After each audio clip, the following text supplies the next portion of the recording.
जो भी आपकी रैंक आई, अगर आपकी कम रैंक भी आ रही तो वो भी इतना डीमोटिवेट होने की ज़रूरत नहीं है, क्योंकि बहुत से बच्चे अच्छे कॉलेज को छोड़ देते हैं, तो चांसेस होते हैं कि आपकी कम रैंक वाले बच्चों को भी कॉलेज मिल जाएगा।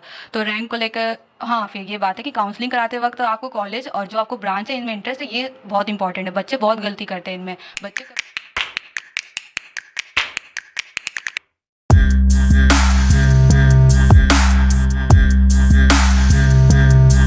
Hello students, welcome to our YouTube channel the Menta. तो लास्ट वीडियोस में हमने स्टूडेंट्स आपको बहुत सारे मार्क्स एंड परसेंटाइल से रिगार्डिंग जितने भी आपको वीडियोस दिए थे, आप सभी ने बहुत पसंद किए, बहुत ज़्यादा लाइक किए और मुझे बहुत अच्छा लगा। आपकी जितनी क्वेरीज थी मैंने कोशिश करी अटेंड करने की। आज हमारे स्टूडियो में, आज हमारे पास हमारे चैनल पे हमारी ही स्टूडेंट आस्था वर्मा आई हुई हैं और ये कुछ अपने बारे में बताना चाहती हैं। मैं थोड़ा सा बता दूँ इनके बारे में कि आपको मैंने एक वीडियो में ऑलरेडी बता रखा है कि आस्था वर्मा की रैंक जो थी उस हिसाब से उनको जो कॉलेज अलॉट हुआ है, आज वो एनआईटी इलाहाबाद में पढ़ रही हैं। एनआईटी इलाहाबाद में सीएस ब्रांच में इनको एडमिशन मिला था एंड जोसा के फर्स्ट राउंड में ही इनको अलॉटमेंट हो गई थी। तो ये कुछ शेयर करेंगी आज हमारे साथ कि एनआईटी इलाहाबाद में इनको एडमिशन लेके कैसा फील हो रहा है और उनकी रैंक क्या थी एंड देन उनको कैसा एक्सपीरियंस हो रहा है। लगभग 4 मंथ्स हो चुके हैं स्टूडेंट्स, लगभग 4 महीने से ऑनलाइन क्लासेस चल रही हैं और जितने भी कॉलेजेस हैं, गवर्नमेंट के कॉलेजेस हैं जिसमें भी हमने आपको गाइडेंस दिया है एंड हमने जितने भी लास्ट वीडियोस में स्टूडेंट्स के बारे में, लगभग मैंने आपको 40 to 50 स्टूडेंट्स के बारे में आपको ऑलरेडी बता रखा है कि उन्होंने कौन से कॉलेजेस में एडमिशन लिया है by counsellings, by our guidance.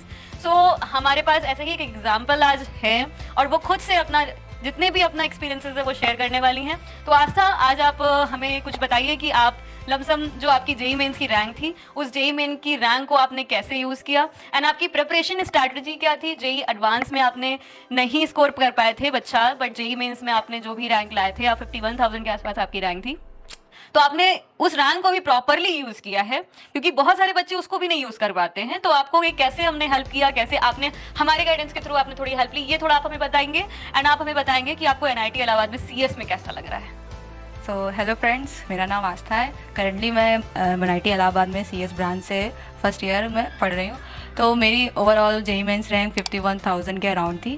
तो वैसे 51,000 बहुत ज़्यादा होती है, उसमें मुझे एनआईटी इलाहाबाद एक अच्छी एनआईटी है और उसमें कंप्यूटर साइंस ये भी अच्छी ब्रांच है। तो मुझे लग नहीं रहा था कि मुझे इस कॉलेज में मिल जाएगा। फिर लेकिन मैंने कैरियर गाइडेंस काउंसलिंग में आई और मुझे जोसा के फर्स्ट राउंड में ही मुझे मेरी जो भी ब्रांच थी सीएस मुझे मिल गई, तो मुझे आगे कराने की ज़रूरत नहीं पड़ी। अब बात आती कि मेरा एडवांस में है, तो मेरा एडवांस में ज़्यादा अच्छा स्कोर नहीं हुआ था, मेरा सिलेक्शन नहीं हो पाया था। तो मुझे पता चला कि मेरे कुछ प्रॉब्लम थी। सबसे पहले तो आपकी केमिस्ट्री, 3 सब्जेक्ट है, 3 में से 2 तो एटलीस्ट आपके बहुत अच्छे होने ही चाहिए। और मैं आपसे कहूँ कि अभी भी आपके पास काफ़ी टाइम है, आपके पास मेंस के 2 चांस हैं। अगर आप इसमें एनसीईआरटी पूरी सर एनसीईआरटी इनऑर्गेनिक अच्छे से पढ़ लीजिए और फिज़िक्स और मैथ्स, इनमें आरटी शर्मा और मैथ्स की फिज़िक्स में कुछ बुक्स हैं, उनको अच्छे से पढ़ लीजिए तो सही रहेगा। एडवांस में आपके कॉन्सेप्ट अच्छे से क्लियर होने चाहिए, तभी सही रहेगा। और अगर आपकी केमिस्ट्री अच्छी है तो अब तो आप मिनिमम 45 मिनट में केमिस्ट्री पेपर कर ही लेंगे और फिर मैथ्स और फिज़िक्स में जो भी आपका अच्छा हो उसमें करिएगा। तो यही मैं कहूँगी। ओके आस्था, तो आप जैसे स्टूडेंट्स को बता रहे हैं कि आपका जैसे जेई एडवांस में नहीं इतना स्कोर हो पाया, जेई मेंस में आपने बहुत अच्छा कोशिश किया और उसको आपने यूज़ कर लिया अच्छे से, तो जेई एडवांस में भी मतलब आपकी जैसे आपने जो आपकी फर्स्ट प्रायोरिटी थी, आपने काउंसलिंग की, आपकी फर्स्ट प्रायोरिटी एनआईटी इलाहाबाद की कंप्यूटर साइंस ही थी, तो आपके पास और भी एनआईटीज़ के जो ऑप्शंस थे, जो टॉप के 5 एनआईटीज़ हैं, एनआईटी त्रिची, वारंगल, उसमें भी आपको डेफिनेटली कोई ना कोई ब्रांच अलॉट होती, तो आपने ऐसा क्यों नहीं किया? आप टॉप 5 एनआईटीज़ में क्यों नहीं जाना आपने प्रेफर किया? ये थोड़ा सा हमें स्टूडेंट्स को बताइए। पहले तो एनआईटी इलाहाबाद मेरे घर के पास था, तो इसलिए मैंने उसको फर्स्ट प्रायोरिटी दी। और बाकी अच्छे त्रिची, वारंगल ये अच्छी एनआईटीज़ हैं, लेकिन मैंने एनआईटी इलाहाबाद में सीएस को इसलिए प्रेफरेंस दिया क्योंकि मैंने सुना है कि एनआईटी इलाहाबाद सीएस अच्छी है, वहाँ पे अच्छी कंपनीज़ आती हैं और वहाँ अच्छे से गाइडेंस दिया जाता है सीएसई में, इसलिए मैंने एनआईटी इलाहाबाद को फर्स्ट। तो ये आपने सुना है कि आपके कोई रिलेटिव या जानकार या कोई फ्रेंड्स आपके ऑलरेडी लास्ट ईयर्स में एडमिशंस ले चुके हैं, आप थोड़ा सा उसके बारे में बताइए कि आपको कैसे लगा कि मैं एनआईटीज़ में टॉप 5 ना लेते हुए अपने नज़दीक का कोई एनआईटीज़ में सीएस ब्रांच अगर मुझे मिल रही है तो मैं त्रिची या फिर वारंगल ऐसे में नहीं ऑप्ट करूँ? ऐसा क्यों आपको फीलिंग आया?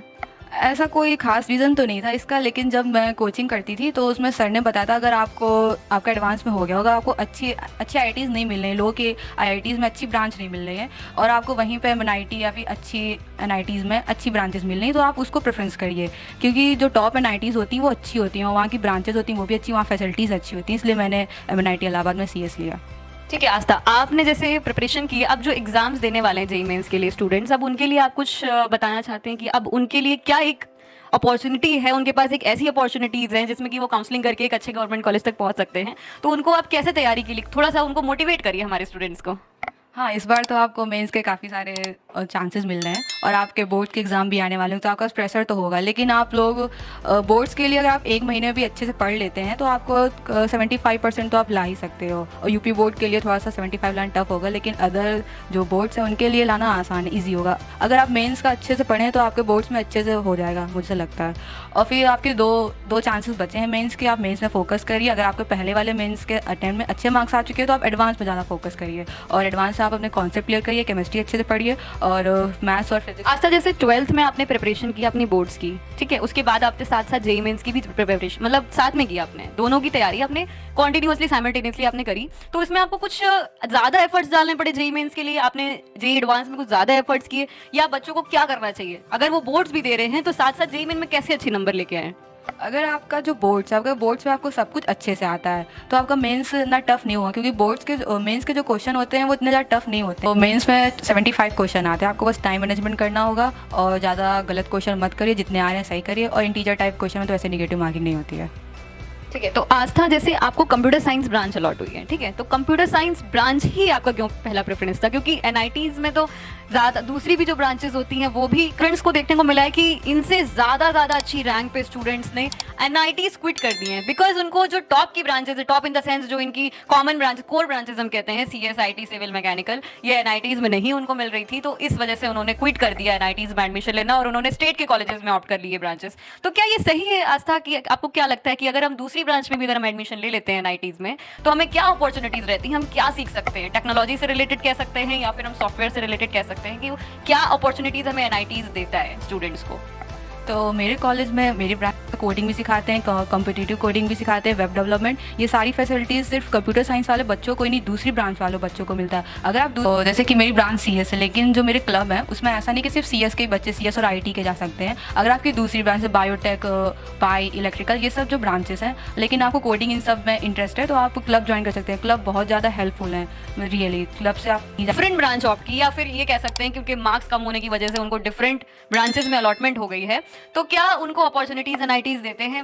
एंड जितनी भी कंपनीज आती हैं, जितनी भी कंप्यूटर साइंस एंड आईटीज के लिए जितनी भी कंपनीज आती हैं, जितने भी आपकी एमएनसीज हैं, ऑफर्स आते हैं, तो क्या ये डिफरेंट ब्रांच के लिए क्या बेनिफिशियल है? उनको क्या अपॉर्चुनिटीज उनके लिए भी रहती हैं वही जो सीएस एंड आईटीज के लिए रहती हैं? ये थोड़ा हमें आप थोड़ा बच्चों को बताइए हमारे। तो जैसे कि एमआईटी इलाहाबाद में एक कंप्यूटर्स सीसी क्लब है, और इस सीसी क्लब में आप कंप्यूटर साइंस, आईटी, इन बच्चों के अलावा जो अदर कोर ब्रांच के बच्चे हैं वो भी पार्टिसिपेट कर सकते हैं। तो और सीसी क्लब बहुत अच्छा है, और सीनियर्स हम लोग को बताया है कि अगर आपके अच्छे प्रोजेक्ट हैं और आपको कंप्यूटर साइंस और कोडिंग में सब इंटरेस्ट है तो आप इन स्किल्स को बढ़ाइए, क्योंकि आपकी स्किल्स बहुत ज़्यादा मायने रखती हैं। तो आपको ज़्यादा डीमोटिवेट होने की ज़रूरत नहीं है, क्योंकि आपकी वो ब्रांच नहीं है लेकिन मुझे कोडिंग में इंटरेस्ट है, तो आप कोडिंग में इंटरेस्ट है, आप कोडिंग की प्रैक्टिस करिए, प्रोजेक्ट अच्छे बनाइए, और आपको जब 3rd ईयर या 4th ईयर में आपके जो कंपनीज आती हैं उनके इंटरव्यू में जाइए, तो अगर आप इंटरव्यू क्लियर कर लेते हैं तो ठीक है, तो आपकी ये ब्रांच मैटर नहीं करती, बस आपकी स्किल्स अच्छी होनी चाहिए। ऐसे बहुत से बच्चे होते हैं उनके प्रोजेक्ट भी नहीं अच्छे होते लेकिन उनकी स्किल्स बहुत अच्छी होती है, वो भी चले जाते हैं। तो ब्रांच फर्स्ट ईयर में तो ज़्यादा मैटर नहीं करता, सारे बच्चों को सेम ही पढ़ाया जाता है बस। सो आपको एनआईटी इलाहाबाद में मतलब जाके पूरा सेटिस्फैक्शन है कि हाँ मैं एक अच्छे इंस्टीट्यूट में हूँ और मुझे ब्रांच भी एक टॉप की मिली हुई है। बट जितने भी स्टूडेंट्स हैं जो कि मिस कर जाते हैं, जिनको एनआईटी भी एडमिशन नहीं मिल पाता है, जो नहीं एनआईटी तक भी पहुंच पा रहे हैं, तो उनको कितने एफर्ट्स और डालने चाहिए? कितना, अब जैसे फर्स्ट एंड सेकंड अटेम्प्ट हो चुका है, बहुत सारे हमारे स्टूडेंट्स दे चुके हैं, बहुत बच्चों के कमेंट्स आए हैं, हमें मेल्स आई हुई हैं कि मैम मेरा परसेंटाइल कम है, क्या मुझे एनआईटी में एडमिशन मिल पाएगा?